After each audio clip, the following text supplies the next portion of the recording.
टूटी हुई खिड़कियों से आती सर्द हवाओं ने मेरी एफ रैंक की बेबसी को फिर से जगा दिया। हाथों में थमी धूल से सनी किताब रिफ्रेश होकर भी सिर्फ एक मामूली किताब ही रही। सामने खड़ी लियू रुयान की आंखों में मेरे लिए सिर्फ नफरत और गहरी हताशा थी। उसने आखिरी बिस्कुट का पैकेट अपने बैग में ठूंसा और पीछे मुड़कर भी नहीं देखा। एक आलीशान कार का दरवाजा खुला और वह बिना झिझक के उस अजनबी के साथ बैठ गई। जाते जाते उसने नूडल्स का एक खाली कप मेरे पैरों के पास किसी आवारा कुत्ते की तरह फेंक दिया। मुझ पर दोष मत मढ़ो गेब, तुम्हारी यह अजीब शक्ति इस दुनिया में पूरी तरह बेकार है। अगर मैं तुम्हारे साथ इस उजाड़ जगह पर रुकी तो भूख से तड़पड़ कर मर जाऊंगी। धूल में पड़े उस फटे और खाली नूडल कप को देखकर मेरा दिल पूरी तरह टूट गया। तभी अचानक मेरे सुन्न पड़ चुके दिमाग में बिजली की तरह एक पागलपन भरा विचार कौंधा। मैंने अपनी कांपती हुई उंगलियों को उस खाली कप पर टिकाया और धीरे से कहा, रिफ्रेश। पलक झपकते ही हवा में भुने हुए मसालेदार बीफ की तीखी और बेहद लजीज खुशबू फैल गई। फटे हुए ढक्कन के नीचे अब सूखे नूडल्स का नया केक और 3 मसालेदार पैकेट सजे थे। मैं एकदम जड़ हो गया। आंखों के सामने साक्षात कोई अजूबा या जादुई चमत्कार हो चुका था। मेरी रिफ्रेश शक्ति का मतलब बीता हुआ 1 सेकंड नहीं, बल्कि उसकी मूल फैक्ट्री स्थिति थी। इस खाली पड़े कचरे का शुरुआती रूप असल में एक बिल्कुल नया, बंद और सीलबंद नूडल कप था। मेरा दिल किसी नगाड़े की तरह छाती में जोर जोर से और पूरी ताकत से धड़कने लगा। यह डर की दस्तक नहीं थी, बल्कि रगों में दौड़ते एक अनूठे और अद्भुत रोमांच की लहर थी। मैंने उजाड़ और लूटी हुई इस दुकान के बिखरे मलबे को एक नई उम्मीद से देखा। चारों तरफ फटे हुए चिप्स के पैकेट और खाली बोतलें अब मेरे लिए बेशकीमती खजाना थीं।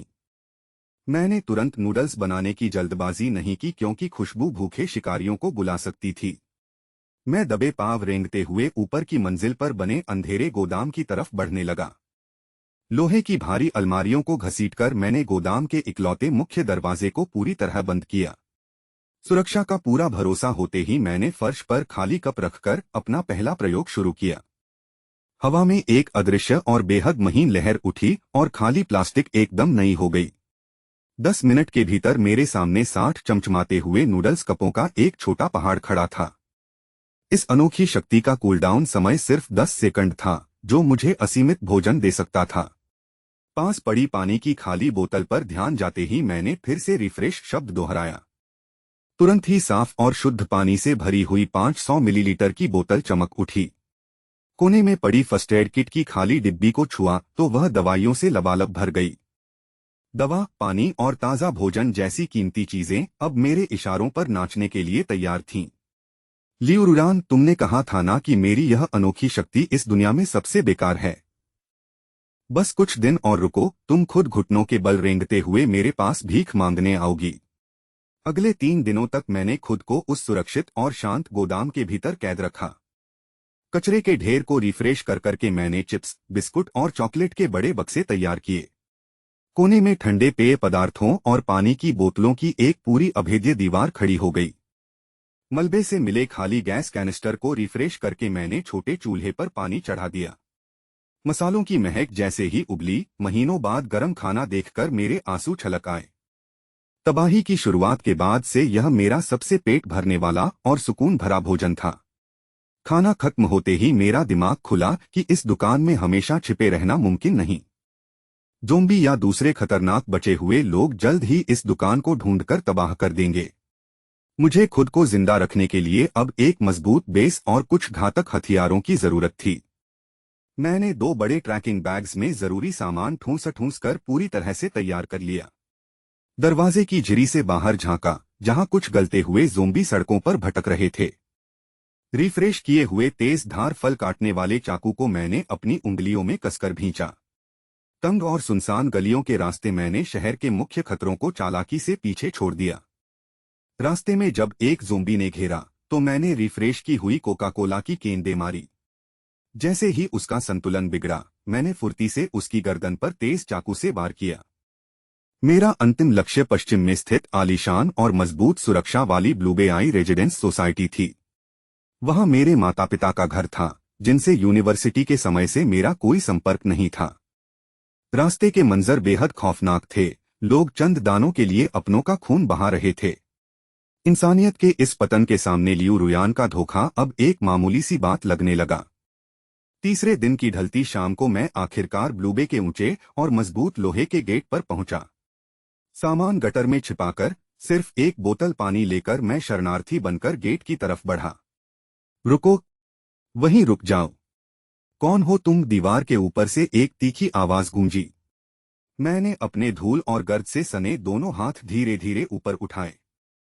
मेरी कांपती नजरें ऊपर बैठी उस अनजान मौत की तरफ टिक गई थीं। मैंने भारी आवाज में कहा, मैं यहीं का रहने वाला लिन फैन हूं। मेरा घर इसी सामने दिख रही वीरान बिल्डिंग नंबर 17 में है। ऊपर खड़े गार्ड ने वॉकी टॉकी पर सरसराहट के साथ मेरा नाम दोहराया। कुछ पलों के सन्नाटे के बाद लोहे का भारी फाटक चरमराकर खुला। हाथ में नुकीला लोहे का पाइप लिए एक संदेही गार्ड बाहर आया। उसने रूखे स्वर में मुझसे पहचान पत्र दिखाने का सख्त आदेश दिया। मैंने जेब से पहले से तैयार आईडी निकालकर उसके सामने बढ़ा दी। उसने मुझे ऊपर से नीचे तक बड़ी गहराई और शक से देखा। वह कड़क कर बोला, तुम अकेले हो? तुम्हारा राशन और सामान कहाँ है? मैंने डर का नाटक करते हुए अपना सिर झुकाकर आवाज कंपक पाई। रास्ते में सब लूट लिया गया, मेरे पास बस यही बचा है। गार्ड ने मेरी कमजोर हालत देखकर आखिरकार अपना शक छोड़ ही दिया। अंदर आओ, नए लोगों को आधा सामान जमा करना ही होगा। मेरा दिल बैठ गया पर मैंने चुपचाप बिस्कुट और पानी थमा दिया। उसने हिकारत से मुझे देखा और अंदर जाने का इशारा किया। अंदर का माहौल तनावपूर्ण था पर लोग चौकसी में जुटे हुए थे। यह तबाही के बीच सुरक्षित टापू जैसा था जहां औरतें बच्चे सुरक्षित थे। पंजीकरण काउंटर पर बूढ़ी औरत ने मुझे ब्रदर बाओ के बारे में बताया। बाओ के पास अब धरती को नियंत्रित करने वाली जादुई शक्तियां थीं। योगदान के बदले ही यहां लोगों को रोज का राशन मिलता था। मैंने बीमारी का बहाना बनाया क्योंकि मुझे माता पिता को ढूंढना था। मैं भागते हुए अपने घर पहुंचा पर दरवाजा टूटा हुआ मिला। घर का सारा सामान बिखरा था और चारों तरफ गहरी खामोशी थी। धूल जमी मेज और फर्श की कशमकश चीखकर उनकी गैरमौजूदगी बता रही थी। खून का कोई निशान नहीं था पर मैं फर्श पर टूटकर बैठ गया। अचानक बाहर से भारी और डरावने कदमों की आहट गूंज उठी। एक बदतमीज आवाज आई, लगता है एक चूहा अभी भी बाकी है। दरवाजे पर दो खतरनाक लोग खड़े थे। आगे वाले का सिर गंजा था। वह ब्रदर बाओ का खूंखार और बेरहम गुंडा स्कॉर्पियन ही था। वह मुझे ऐसे देख रहा था जैसे मैं कोई लाचार शिकार हूं।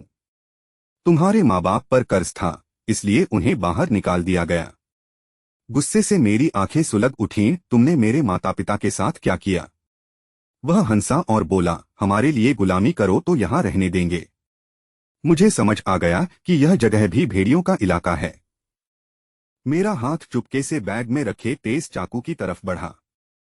जैसे ही मैं मरने मारने को तैयार हुआ, पीछे से बर्फीली आवाज आई। रुको! उस ठंडी और दमदार आवाज ने पूरे कमरे को कंपा दिया। स्कॉर्पियन और उसके साथी दहशत के मारे वहीं के वहीं जम गए। उनके चेहरों की बदमाशी गायब हो गई और वे थरथर कांपने लगे। दरवाजे पर काले जंग के कपड़ों में एक खतरनाक औरत खड़ी थी। उसके हाथ में पकड़ी तलवार से अब भी ताजा खून टपक रहा था। उसके पीछे हथियारों से लैस कई खतरनाक लड़ाके मुस्तैद खड़े थे। मैं उस औरत के चेहरे को बहुत अच्छी तरह से पहचानता था। भारी बूटों की आहट से पूरी मीन हिल उठी। ब्लेड स्क्वाड की कप्तान शेन लिंग आ चुकी थी। शेन लिंग के चारों ओर एक ठंडी धात्विक ऊर्जा महसूस हो रही थी। उसकी आंखें बेहद घातक थीं। बिना डरे मैंने उसकी तरफ देखा। अपनी कांपती आवाज में कहा, शेन लिंग, ये लोग मुझे डरा रहे हैं। बिच्छू का चेहरा तुरंत पीला पड़ गया। वह हकबकाते हुए अपनी सफाई देने के लिए आगे बढ़ा। कप्तान, इसकी बातों में मत आइए। इसके माता पिता ने कर्ज नहीं चुकाया, हम बस वसूली कर रहे हैं। शेन लिंग की आवाज बेहद शांत थी, मगर उसमें एक राजा जैसी अचूक और भारी आज्ञा थी। चलो दफा हो जाओ यहां से। उसकी इस बात ने बिच्छू के होश पूरी तरह उड़ा दिए। बिच्छू अपने आदमियों को भेड़बकरियों की तरह हाँकते हुए वहां से दुम दबाकर तुरंत भाग निकला। खतरा टलते ही मेरा शरीर ढीला पड़ गया। मैं कमजोरी के कारण फर्श पर गिरने ही वाला था। शेन लिंग ने अपनी भवें सिकोड़ी। उसकी आंखों में मेरे लिए गहरी चिंता और चेतावनी साफ थी। ऐसे बुरे लोगों से हमेशा दूर रहो, यह कहकर वह ठंडे मन से वापस जाने के लिए मुड़ी। शेन लिंग, रुकिए। क्या आप जानती हैं मेरे माता पिता कहाँ हैं? वे लिन और वांग हैं। शेन लिंग थोड़ी देर रुकी। उसने याद किया कि कमजोर लोगों को कहाँ भेजा गया था। बॉस बाओ ने सभी लाचार बुजुर्गों को उत्तरी गेट के पुराने कारखाने में मरने के लिए छोड़ दिया। यह सुनते ही मेरा दिल बैठ गया। उस उजाड़ जगह पर बिना भोजन के रहना साक्षात मौत थी। शेन लिंग के जाते ही मैंने दरवाजा बंद किया। माता पिता को बचाने का संकल्प अब पक्का था। ताकत के लिए मैंने बैग से चॉकलेट निकाली। उसे खाकर अपने भीतर एक नई ऊर्जा को जगाया। मेरी नजर जमीन पर पड़ी लोहे की मुड़ी हुई पाइप पर गई जो बिच्छू छोड़ गया था। मैंने उस पाइप को छुआ। अपनी जादुई क्षमता से उसे एक चमचमाती घातक तलवार में बदल दिया। रसोई से मुझे पिताजी की पुरानी कुल्हाड़ी और खंजर मिले जो जंग खाकर बिल्कुल बेकार हो चुके थे। मैंने उन सभी हथियारों को चमकाया। उनकी धार अब किसी भी दुश्मन के चीथड़े उड़ा सकती थी। रात होते ही पहरेदारों की अदलाबदली का फायदा उठाकर मैं चुपचाप उत्तरी गेट की तरफ बढ़ गया। वहां सन्नाटा पसरा था। 2 संतरी जम्हाई ले रहे थे और चारों ओर ज़ोंबी की भयानक आवाजें थीं। मैंने सुरक्षा कैमरों को छकाया। चमकाई हुई रस्सी की मदद से 3 मीटर ऊंची दीवार फांद गया। सामने एक डरावनी फैक्ट्री खड़ी थी। वह रात के अंधेरे में किसी लोहे के राक्षस जैसी दिखती थी। लोहे के मुख्य दरवाजे पर दर्जनों ज़ोंबी पागल होकर अंदर घुसने के लिए लगातार सिर पटक रहे थे। अंदर से रोने की धीमी आवाजें आ रही थीं। मेरे माता पिता उसी नरक के भीतर फंसे हुए थे। मैंने सीधे जाने के बजाय चालाकी सोची। जमीन से एक भारी पत्थर उठाकर दूर खड़ी कार पर मारा। शीशा टूटने की तेज आवाज हुई। सारे ज़ोंबी उस तरफ खींचे चले गए और रास्ता बिल्कुल साफ हो गया। मौका पाते ही मैं खिड़की की तरफ दौड़ा। रस्सी फेंककर खुद को फुर्ती से अंदर खींच लिया। फैक्ट्री के अंदर टूटी मशीनें थीं। छत के सुराखों से चांद की ठंडी रोशनी नीचे गिर रही थी। मशीनों के पीछे छिपे दर्जनों भूखे और लाचार बुजुर्गों के बीच मुझे मेरे माता पिता दिखाई दिए। माँ घुटनों में सिर छिपाकर रो रही थीं। पिताजी उन्हें अपनी बाहों में कसकर ढांढस बंधा रहे थे। मेरी आंखों से आंसू बह निकले। मैंने भारी गले से पुकारा, माँ, पिताजी, मैं आ गया हूं। उन्होंने चौंक कर देखा। चेहरे पर असीम खुशी छा गई और हम तीनों गले लगकर फूट फूट कर रो पड़े। तभी एक बदसूरत कटी हुई शक्ल वाले गुंडे ने अपने साथियों के साथ हमारा रास्ता रोक लिया। कहां से आए हो लड़के? उसकी भूखी और लालची निगाहें मेरे भारी बैग पर टिकी हुई थीं। इस बैग में जो कुछ भी है सीधे हमारे हवाले कर दो, वरना अंजाम बहुत बुरा होगा। मैंने अपने माता पिता को पीछे किया। गुंडे की आंखों में आंखें डालकर पूरी ताकत से मना कर दिया। पिताजी ने डरकर गुंडे के सामने हाथ जोड़े। हुजूर, सारा खाना ले लीजिए, पर मेरे बेटे को छोड़ दीजिए। अब मुझे खाना नहीं, इसकी जान चाहिए, स्कार चिल्लाया और अपनी भारी कुल्हाड़ी लेकर मुझ पर झपटा। मेरी आंखों में खून उतर आया। मैंने बिना डरे अपनी चमचमाती लोहे की पाइप हवा में लहराई। एक जोरदार कड़कड़ाहट हुई। मेरी पाइप सीधे स्कार की कलाई पर जाकर बिजली की तरह गिरी। हड्डी टूटने की दर्दनाक आवाज के साथ स्कार की कलाई एक खौफनाक कोण पर पूरी तरह मुड़ गई। स्कार दर्द से तड़प उठा। उसने चीखकर अपने आदमियों को हुक्म दिया, इसको जिंदा मत छोड़ना, मार डालो। मैंने पीठ से भारी बैग उतारकर पूरी ताकत से माता पिता की तरफ उछाल दिया। हाथ में लोहे का पाइप कसते हुए मैंने खुद को हमले के लिए तैयार किया। एक गुंडे ने चीखते हुए लकड़ी का भारी डंडा सीधे मेरी खोपड़ी पर घुमाया। मैंने बिजली की तेजी से खुद को बचाया और अपनी कलाई को एक झटका दिया। पाइप का दूसरा सिरा सीधे उस हमलावर के पैरों के बीच जाकर लगा। वह दर्द से बुरी तरह कराह उठा और तुरंत घुटनों के बल जमीन पर गिर गया। मेरी कोई भी हरकत बेकार नहीं थी, हर वार सीधे उनके नाजुक अंगों पर था। गुंडों को सबसे ज्यादा खौफ मेरी कभी न खत्म होने वाली ताकत से हो रहा था।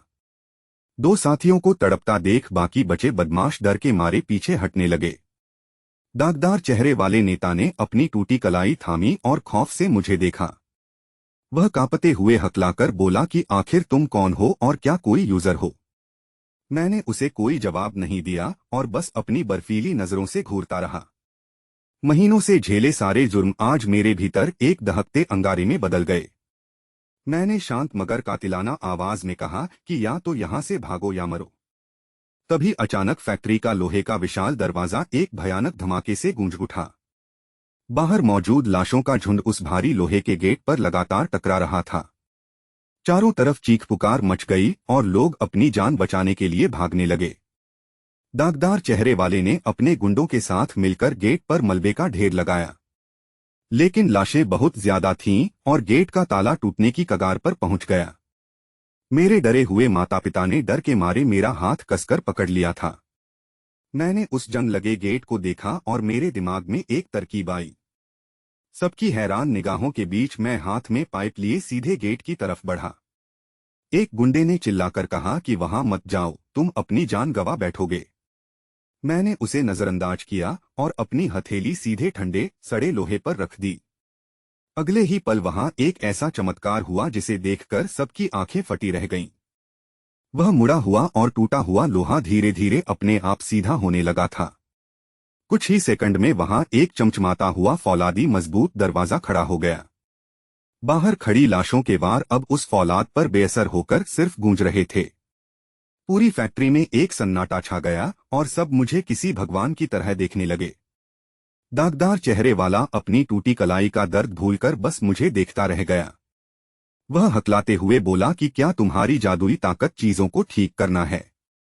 मैंने कोई जवाब नहीं दिया और बस अपना हाथ हटाकर उसे ठंडी नजरों से देखा। इस तबाही की दुनिया में सिर्फ ताकत ही सबसे बड़ा और इकलौता सिक्का है। मेरे इस चमत्कार ने उस घमंडी नेता के हौसले को पूरी तरह तोड़ दिया था। अब उसकी आंखों में लालच की जगह सिर्फ जान बचाने की भीख दिखाई दे रही थी। वह झुककर बोला कि बड़े भाई मुझे माफ कर दो, मुझसे बहुत बड़ी भूल हुई। मैंने उसकी बात का कोई जवाब नहीं दिया और सीधे अपने माता पिता के पास गया। मां की आंखों में मेरे लिए गर्व, चिंता और एक अनजाना सा डर साफ दिख रहा था। मैंने मां का हाथ थामकर मुस्कुराते हुए कहा कि अब चिंता की कोई बात नहीं है। मैंने अपने जादुई बैग से गर्मागर्म खाना, कबाब और पानी की बोतल बाहर निकाली। भूख से तड़पते हुए बाकी बचे लोग उस खाने को लालची नजरों से देखने लगे। इस भुखमरी के दौर में खाने का होना किसी सोने के खजाने से भी बड़ा था। मैंने मुड़कर उस गुंडे से साफ कह दिया कि आज से इस जगह का राजा मैं हूं। मेरी आवाज धीमी थी, लेकिन उसकी गूंज ने हर एक शख्स को हिलाकर रख दिया। दागदार चेहरे वाले ने बिना कुछ कहे हार मानते हुए अपना सिर नीचे झुका लिया। बर्फीली हवा टूटी हुई खिड़की से आकर लिन फान के चेहरे से टकराती है। अतीत की कड़वी यादें उसकी आंखों में सुलगते अंगारों की तरह चमक उठती हैं। ब्लू बे कम्युनिटी के उस मैनेजर बाओ का क्रूर चेहरा लिन फान के दिमाग में घूम जाता है, जिसने उसके बूढ़े माता पिता को इस मरती हुई दुनिया में बेघर कर दिया था। लिन फान कारखाने के ठंडे फर्श पर मुट्ठियां भींचकर कसम खाता है कि वह इस अपमान का हिसाब खून से चुकाएगा। इस जर्जर और सड़ते हुए कारखाने की तुलना में ब्लू बे कम्युनिटी किसी महफूज किले जैसी सुरक्षित जगह थी। वह अपने माता पिता और वफादार साथियों को एक असली, महफूज और आलीशान घर देने के लिए पूरी तरह बेताब था। अब समय आ चुका था कि वह अपनी ताकत के दम पर बाओ के घमंड को मिट्टी में मिला दे। एक पूरा हफ्ता दिन रात कड़ी मेहनत और खामोश तैयारियों के बीच साए की तरह गुजर जाता है। लिन फान अपनी रहस्यमय रिस्टोरेशन एबिलिटी से कारखाने के कबाड़ में तब्दील हो चुके स्कूटर्स को छूता है। नीली जादुई रोशनी चमकती है और वो बेकार स्कूटर्स फुल चार्ज होकर बिल्कुल नए जैसे चमकने लगते हैं। वह अपनी असीम क्षमता से दर्जनों नए प्रोटेक्टिव सूट्स, चमचमाते हेलमेट्स और मजबूत स्टील टो बूट्स तैयार करता है। हथियारों के लिए वह साधारण लोहे की पाइपों को पिघलाकर बेहद नुकीले और जानलेवा भालों में बदल देता है। स्कारफेस और उसके खूंखार लड़ाके अब लिन फान के सामने सिर झुकाए उसकी इबादत करने को तैयार थे। इस भयानक कयामत के दौर में लिन फान ने उन्हें भरपेट खाना और जिंदगी की नई गर्मी बख्शी थी। लिन फान 20 सबसे ताकतवर और खूंखार नौजवानों को चुनता है, जिनके हौसले चट्टान की तरह मजबूत थे। जाने से पहले लिन फान अपनी सेना के सामने खड़ा होकर एक बेहद दमदार और जोश से भरा भाषण देता है। हम वहां भीख मांगने नहीं जा रहे हैं, बल्कि अपना खोया हुआ हक छीनने जा रहे हैं। ब्लू बे की दीवारें मजबूत हैं और वहां हम सब मिलकर अपना एक नया साम्राज्य खड़ा करेंगे। लिन फान का चमत्कार देख चुके लड़ाके बिना सोचे उसकी हर बात पर अपनी जान छिड़कने को तैयार थे। 20 गाड़ियों का एक खूंखार काफिला दहाड़ते हुए इंजन के साथ ब्लू बे की तरफ कूच करता है। उत्तरी गेट पर तैनात संतरी दूर से आते भारी काफिले को देखकर डर से कांपने लगते हैं। स्कारफेस को गाड़ियों की कतार में सबसे आगे देखकर संतरी की आंखें फटी की फटी रह जाती हैं। स्कारफेस, तुम्हें तो लात मारकर निकाला गया था, फिर वापस आने की हिम्मत कैसे हुई? अब स्कारफेस लिन फान का सबसे वफादार सिपाही था। वह पूरी ताकत से दहाड़कर जवाब देता है, हम यहां तुम्हारे आका भाई बाओ से एक बहुत बड़ा सौदा करने वापस आए हैं। संतरी जोर से हंसता है। तभी लिन फान गाड़ी से उतरकर ठंडी मगर जानलेवा चाल से आगे बढ़ता है। जाओ और अपने आका बाओ से कहो कि लिन फान वापस आ गया है। लिन फान का रौब देखकर संतरी कांपते हाथों से वॉकी टॉकी पर अपने बड़े अधिकारियों को इत्तिला करता है। भारी लोहे का उत्तरी गेट चीखते हुए खुलता है और भाई बाओ अपनी भारी भरकम फौज के साथ बाहर आता है। बाओ के साथ गार्ड्स की पूर्व कप्तान शेन लिंग भी थी, जिसकी आंखें लिन फान को देख हैरान थीं। बाओ की चालाक और लालची आंखें लिन फान के चमचमाते नए हथियारों और गाड़ियों को देखकर टिक जाती हैं। अरे वाह छोटे भाई लिन फान, इतने दिनों बाद कहां से इतना बड़ा खजाना हाथ लग गया? लिन फान बिना वक्त गवाए सीधे शब्दों में कहता है, मैं अपने लोगों के साथ ब्लू बे में रहने आया हूं। बाओ इस बात को एक भद्दा मजाक समझकर पागलों की तरह आसमान की तरफ देखकर हंसने लगता है। लिन फान बिना कुछ बोले हवा में एक चुटकी बजाता है और स्कारफेस पीछे से एक भारी बक्सा लाता है। बक्सा खुलते ही उसमें रखे सीलबंद बिस्कुटों के पैकेट देखकर बाओ की हंसी हलक में ही सूख जाती है। भूख से बेहाल बाओ के सैनिक उस बेशकीमती खाने को देखकर लालच से अपनी लार टपकाने लगते हैं। तुम्हें यह जानने की जरूरत नहीं कि यह खाना कहां से आया, बस यह बताओ कि सौदा मंजूर है या नहीं। बाओ की आंखें घूमती हैं। तुम किस तरह के समझौते की बात कर रहे हो? साफ साफ कहो। हम तुम्हें खाना देंगे, तुम सुरक्षा संभालोगे और हम दोनों मिलकर इस पूरी जगह पर राज करेंगे। बाओ का चेहरा गुस्से से काला पड़ जाता है। एक मामूली लड़के के साथ मैं अपनी हुकूमत कभी नहीं बांटूंगा। लिन फान अपनी तलवार जैसी तेज निगाहें बाओ पर टिकाकर कहता है, अगर बराबरी मंजूर नहीं तो जंग होगी। बाओ के इशारे पर शेन लिंग और उसकी खूंखार ब्लेड स्क्वाड कातिलाना तेवरों के साथ आगे बढ़ती है। हवा में एक पल के लिए मौत का सन्नाटा छा जाता है और लिन फान के सिपाही अपनी बंदूकें तान लेते हैं। शेन लिंग लिन फान की आंखों में देखती है और धीमी आवाज में उसे पीछे हटने की दोस्ताना चेतावनी देती है। बाओ कुटिलता से मुस्कुराते हुए कहता है, अपना सारा खाना यहीं छोड़ दो वरना तुम सब यहीं दफन कर दिए जाओगे। मैंने धीरे से अपना दाहिना हाथ हवा में उठाया, उंगली को पीछे की गगनचुंबी इमारत की तरफ सीधा किया। मेरी आंखों ने सामने खड़े पहरेदारों को बेरहमी से नापा। मैं आखिरी मौका दे रहा हूं, वरना यह इमारत मिटा दूंगा। हवा में एक पल के लिए रूहानी सन्नाटा छा गया। फिर भाई बाओ का गगनभेदी घमंडी अट्टहास गूंज उठा। बाओ हंसते हंसते दोहरा हो गया, आंखों में आंसू आ गए। शेन लिंग सुन रही हो? इस साल का सबसे बड़ा मजाक। लेकिन शेन लिंग के चेहरे पर एक शिकन तक नहीं थी। उसकी आंखों की गहरी संजीदगी मेरी नीयत को भांप चुकी थी। मैंने अपने चेहरे से मुस्कान की आखिरी लकीर भी मिटा दी। धीमी ठंडी आवाज में उल्टी गिनती शुरू कर दी। बाओ के चेहरे पर जमा वो क्रूर अट्टहास अचानक जम गया। भीड़ की हंसी के ठहाके एक एक कर खामोशी में बदल गए।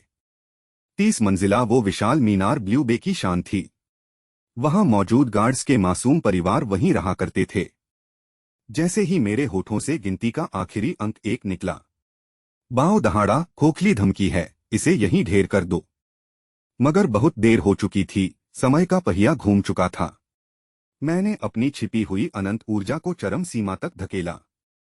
100 गज दूर खड़ी उस गगनचुंबी इमारत पर ध्यान केंद्रित किया। दिमाग के बंद कोने में बस एक शब्द गूंजा, रिफ्रेश। पूरा ब्रह्मांड जैसे एक भयानक चीखते सन्नाटे में डूब गया। सैकड़ों फटी आंखों के सामने वो विशाल इमारत कांपने लगी। 30 मंजिला वो मीनार खराब टीवी सिग्नल की तरह झिलमिलाई। उसका ठोस वजूद हवा में धुंधला होकर बिखरने लगा। मात्र 1 सेकंड के भीतर वह विशालकाय ढांचा गायब हो गया। वहां सिर्फ एक खाली सूनी बुनियादी जमीन बची रह गई। हर एक चेहरे पर खौफ का काला साया छा चुका था।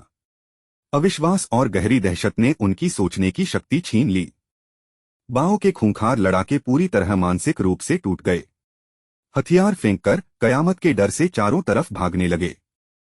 भाई बाओ घुटनों के बल सूनी जमीन पर ढह गया। उसका चेहरा राख जैसा सफेद था और होंठ कांप रहे थे। उसकी 200 लोगों की फौज पल भर में तबाह हो गई। शेन लिंग और उसकी ब्लेड स्क्वाड बस जड़ खड़ी रही। शेन लिंग की तलवार थामे उंगलियां बुरी तरह कांप रही थीं। उसकी नजरों में अब मैं सर्वाइवर नहीं, साक्षात ईश्वर था। मैंने हाथ नीचे किया और बाओं की तरफ कदम बढ़ाए। वह कीड़े की तरह रेंगते हुए मुझसे दूर भागने लगा। तो क्या अब मैं अपने लोगों को अंदर ले जाऊं? बाओं ने पागलों की तरह सिर हिलाया और रास्ता छोड़ दिया। मैंने उसे नजरअंदाज कर स्कारफेस और अपनी टीम को देखा। शहर के भीतर चलो, मेरी आवाज ने सन्नाटा तोड़ा। मेरी टीम के लोग श्रद्धा और विस्मय से मुझे देखने लगे। पूरी इमारत मिटा देने वाली यह शक्ति अकल्पनीय थी। हमारी गाड़ियां भव्यता से ब्लू बे के भीतर दाखिल हुईं। शेन लिंग और उसके सैनिक अंगरक्षकों की तरह पीछे चले। सत्ता बदलते ही मैंने बाओ और उसके गुंडों को कैद किया। मैंने उनकी जान नहीं ली, बस उनकी शक्तियां छीन लीं। मेरी रिफ्रेश शक्ति अब इंसानी शरीर के कोर को बदल सकती थी। बाओ को एक असहाय मोटे आम इंसान में बदल दिया। शेन लिंग के सामने मैंने पुरानी दवाओं को बिल्कुल नया किया। वह समझ गई कि यह जादुई ताकत कुदरत का कानून थी। ब्लेड स्क्वाड आज से आपके हर हुक्म की ताबेदार है। शेन लिंग ने झुककर अपनी वफादारी मेरे नाम कर दी। नियम बदले, काम के बदले हर भूखे को अनाज मिलने लगा। मेरे अटूट भंडारे ने भूखे लोगों का दिल जीत लिया। ल्यू बे अब एक खुशहाल, सुरक्षित स्वर्ग बन चुका था। मेरे माता पिता की आंखों में असीम गर्व और सुकून था। तभी मेरे ज़हन में एक गहरा, बेचैन करने वाला सवाल उठा। क्या मेरी यह जादुई शक्ति वायरस से संक्रमित को बचाएगी? मैंने एक गार्ड को चुना जिसे ज़ोंबी ने काट खाया था। उसका आधा जिस्म दानवी रूप में बदलने लगा था। कमरे का भारी दरवाजा बंद कर मैंने सबको बाहर भेज दिया। अपना दाहिना हाथ धीरे से उसके तड़पते माथे पर रखा। एक दिव्य दूधिया सफेद रोशनी ने उसके जिस्म को घेरा। उसकी चीखें थमीं और काली नसें वापस सामान्य होने लगीं। उसका जख्म गायब हो गया, वह पूरी तरह ठीक था। मेरे सीने में उत्साह और उम्मीद का एक समंदर उमड़ पड़ा। अगर मैं वायरस मिटा सकता हूं तो कयामत खत्म करूंगा। इस महायज्ञ से पहले मुझे अपना पुराना हिसाब चुकता करना था। कमरे में अंधेरा है और मेज पर एक पुराना नक्शा फैला हुआ है। लिन फान ने गंभीर आवाज में शेन लिंग को अपने पास बुलाया। शेन लिंग ने तुरंत कंप्यूटर स्क्रीन पर पूरब दिशा का नक्शा खोल दिया। उसने उंगली से ले हुआ नामक एक बड़े सुपरमार्केट की तरफ इशारा किया। लिन फान की आंखों में एक ठंडी और खतरनाक चमक पैदा हो गई। उसने कहा कि कल हम अपने इस घमंडी पड़ोसी से मिलने चलेंगे। अगली सुबह सूरज की पहली किरण के साथ बख्तरबंद गाड़ी स्टार्ट हुई। लिन फान के साथ सिर्फ शेन लिंग और उसकी खतरनाक ब्लेड स्क्वाड थी। लोहे की भारी गाड़ी सड़कों पर पड़े मलबे को चीरती हुई आगे बढ़ी। सुपरमार्केट को एक मजबूत और ऊंचे किले में बदल दिया गया था। दीवारों पर बंदूकें ताने कई सशस्त्र गार्ड पूरी तरह मुस्तैद खड़े थे। भारी गाड़ी को आते देख वहां मौजूद सभी गार्ड एकदम सतर्क हो गए। शेन लिंग ने गाड़ी की खिड़की से बाहर झुककर जोर से आवाज लगाई। उसने चिल्लाकर कहा कि लैंड बे बेस के लिन फान आए हैं। सुपरमार्केट का भारी और विशाल लोहे का दरवाजा धीरे धीरे खुलने लगा। लाल चमड़े की जैकेट पहने एक रौबदार आदमी बाहर निकलकर आया। उसके ठीक पीछे लिन फान की पुरानी प्रेमिका लियू रुई यान थी। वह नए आका के सामने चापलूसी भरी मुस्कान बिखेर रही थी। लियू रुई यान ने जैसे ही लिन फान को देखा वह चौंक गई। तभी उसके चेहरे पर पुराना घमंड और नफरत साफ उभर आई। वह हंसकर बोली कि तुम बाहर टिक नहीं पाए और भीख मांगने आए हो। वह अब भी लिन फान को पुराना लाचार और कमजोर लड़का समझती थी। चेन यान ने लिन फान और उसके पीछे खड़ी सेना को देखा। उसकी आंखों में थोड़ी घबराहट आई पर वह तुरंत संभलकर मुस्कुराया। चेन यान ने अकड़कर कहा कि हम मुफ्तखोरों को जगह नहीं देते। अपनी गाड़ी और सारा सामान यहीं छोड़ो और तुरंत भाग जाओ। लियू रुई यान ने उसकी हाँ में हाँ मिलाते हुए ताना मारा। उसने कहा कि तुम चेन यान के जूतों के बराबर भी नहीं हो। लिन फान अचानक शांत रहकर बहुत धीरे से मुस्कुराने लगा। उसने पूछा कि क्या तुम्हें नूडल्स का वह खाली कप याद है? लियू रुई यान असमंजस में पड़ गई और जोर से झुंझला उठी। उसने चिल्लाकर कहा कि मुझे कुछ याद नहीं है, रास्ते से हटो। लिन फान के चेहरे से हंसी गायब हुई और आंखें बर्फीली हो गईं। उसने कहा कि आज मैं तुम्हें वही खाली कप खिलाने आया हूं। लियू रुई यान इस बात को मजाक समझकर पागलों की तरह हंसी। उसने उंगली उठाकर पूछा कि तुम्हारी इतनी औकात कैसे हो गई? चेन यान ने अपनी हथेलियों को हवा में थोड़ा ऊपर उठाया। उसकी मुट्ठी में एक जलता हुआ भयानक आग का गोला बन गया। ब्लेड स्क्वाड ने तुरंत अपनी तलवारें निकालकर रक्षात्मक मुद्रा बना ली। लिन फान और शेन लिंग बिना हिले अपनी जगह खड़े रहे। लिन फान ने उस धधकते हुए अंगारे को देखकर सिर हिलाया। उसने बस हाथ ऊपर उठाया और आग हवा में गायब हो गई। चेन यान का घमंड पल भर में गहरे सदमे में बदल गया। वह अपनी खाली हथेली को फटी आंखों से बार बार देखने लगा। उसने पूरी ताकत लगाई पर आग की एक चिंगारी भी नहीं निकली। उसकी सबसे बड़ी जादुई ताकत हमेशा के लिए खत्म हो चुकी थी। चेन यान कांपती हुई आवाज में चीखा कि तुमने क्या किया है? लिन फान ने उसकी तरफ ध्यान न देकर लियू को देखा। शेन लिंग ने लियू रुई यान को घसीटकर जमीन पर पटक दिया। वह घुटनों के बल बैठकर रोते हुए रहम की भीख मांगने लगी। लिन फान ने जेब से कुचला हुआ नूडल्स का कप निकाला। उसकी शक्ति से वह पुराना मुड़ा हुआ कप बिल्कुल नया हो गया। उसने पैकेट फाड़कर नूडल्स फेंक दिए और खाली कटोरा रख दिया। कांपते हाथों से लियू रुई यान उस कागज को चबाने लगी। लियू रुई यान रोती रही और पूरा कागज निगलने पर मजबूर हुई। चेन यान की हिम्मत टूट गई और वह भी जमीन पर गिर पड़ा। बिना किसी बड़ी लड़ाई के पूरा ले हुआ बेस सरेंडर कर गया। लिन फान ने दोनों बेस मिलाकर एक विशाल साम्राज्य खड़ा कर दिया। लैंड बे बेस अब पूरे पूर्वी क्षेत्र का सबसे ताकतवर ग्रुप था। लिन फान का सारा ध्यान अब नए तरह के शोध पर था। वह इंसानों को ज़ोंबी वायरस से पूरी तरह ठीक कर सकता था। यह राज दुनिया के सामने आते ही तहलका मचने वाला था। खुद को पूरी तरह सुरक्षित करने तक इसे गुप्त रखना जरूरी था। उसने बेस के सबसे अंदरूनी हिस्से में एक लैब बनाई। इस गुप्त मेडिकल लैब की कमान उसके माता पिता के हाथ में थी। वहां संक्रमित हो चुके बेकसूर लोगों का इलाज किया जाता था। जो भी मरीज ठीक होता वह लिन फान का वफादार बन जाता। धीरे धीरे लिन फान की ताकत और उसका प्रभाव बढ़ने लगा। सफर के दौरान उसे कई और नए इंसानी ग्रुप भी मिले। सच्चे दोस्तों को उसने दिल खोलकर रसद और मदद पहुंचाई। लेकिन जो भी उसके रास्ते में दुश्मन बनकर खड़ा हुआ, लिन फान ने उन्हें बिना कोई रहम दिखाए तबाह कर दिया। आसमान में तैरते काले बादलों के नीचे ब्लू बे बेस एक विशाल साम्राज्य की तरह फैला हुआ है। पवन के झोंकों में बारूद की गंध है, लेकिन शहर के खेतों में हरी फसलें लहलहा रही हैं। लिन फान सबसे ऊंचे कांच के टॉवर की छत पर अकेला खड़ा नीचे की चहल पहल देख रहा है। उसके चेहरे पर एक गहरा सन्नाटा है, जैसे वह इंसानों और देवताओं के बीच की रेखा पार कर चुका हो। लोग उसे मुक्तिदाता कहते हैं, कुछ उसे तबाही का देवता मानकर उसकी गुप्त पूजा करते हैं। अब उसे किसी वस्तु को बदलने के लिए उसे अपने हाथों से छूने की जरूरत नहीं पड़ती। उसकी सिर्फ एक नजर ही बंजर धरती के सीने में जीवन का नया बीज बो देती है। जहरीले और काले हो चुके पानी के सोते उसकी परछाई पड़ते ही पारदर्शी और पवित्र हो जाते हैं। शेन लिंग के जूतों की आवाज सन्नाटे को तोड़ती है। वह गंभीर कदमों से पीछे आकर खड़ी होती है। उसके हाथों में पकड़ी डिजिटल स्क्रीन पर पश्चिम से आती तबाही के लाल संकेत चमक रहे हैं। मेरे प्रभु, पश्चिम से एक ऐसा कयामत का सैलाब आ रहा है जिसने पहले कभी दस्तक नहीं दी। एक ऐसा एसतलास म्यूटेंट ज़ोंबी जिसके पास इंसानों से भी ज्यादा खतरनाक और शातिर दिमाग है। लिन फान की आंखें चमकती हैं। उसकी दिव्य दृष्टि 100 मील दूर की धुंध को चीर देती है। दूर क्षितिज पर हड्डियों और खोपड़ियों से बने एक ऊंचे सिंहासन पर वह भयानक सम्राट बैठा है। म्यूटेंट सम्राट की सड़ी हुई लाल आंखें सीधे लिन फान की आंखों से आकर टकरा जाती हैं। एक अदृश्य मानसिक दबाव हवा को चीरता हुआ बिजली की तरह शहर की तरफ बढ़ता है।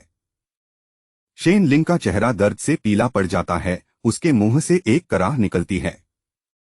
लिन फान बस हौसले से अपना दाहिना हाथ उठाता है और वह मानसिक तूफान हवा में उड़ जाता है। क्या हम तैयार हैं? शेन लिंग अपनी तलवार पर हाथ रखकर आखिरी सांस तक लड़ने को तैयार है। यह शहर आपके साथ जिएगा और आपके साथ ही इस मिट्टी में हमेशा के लिए दफन होगा। लिन फान धीरे से मुस्कुराता है, उसकी आंखों में मौत का डर नहीं बल्कि एक गहरा सुकून है। नहीं शेन लिंग, आज कोई नहीं मरेगा। इस 5 साल पुरानी कयामत का अंत आज अभी होगा। वह अकेले ही शहर की विशाल और ठंडी कंक्रीट की दीवारों की तरफ कदम बढ़ा देता है। शहर के हर चौक और चौराहे पर लगी विशाल स्क्रीन्स पर उसकी अकेली परछाई दिखाई देती है।